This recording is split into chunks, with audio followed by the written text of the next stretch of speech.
სრულიად საქართველოს კათოლიკოს პატრიარქს უწმინდესა და უნიტარის ილიამ მეორეს ბათუმის შოთა რუსთაველის სახელმწიფო უნივერსიტეტის აკადემიური საბჭოს გადაწყვეტილებით საპატიო დოქტორის წოდება მიენიჭა. პატრიარქი დღეს უნივერსიტეტში საერთაშორისო სამეცნიერო კონფერენციის გახსნას დაესწრო, რომელიც უწმინდესის დაბადებიდან 80 წლისა და აღსაყრებიდან 35 წლის იუბილეს მიეძღვნა.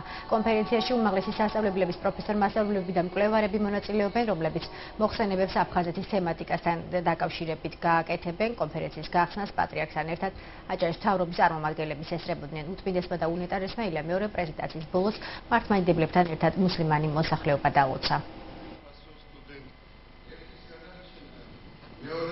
იმდენად დიდია ფესები ჩვენი წინაპრების, ჩვენი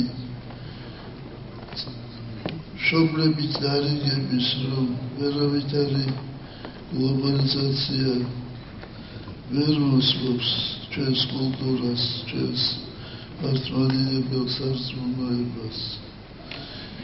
მე მინდა დიდი პატივისცემით დავიხსენო და დავლოცო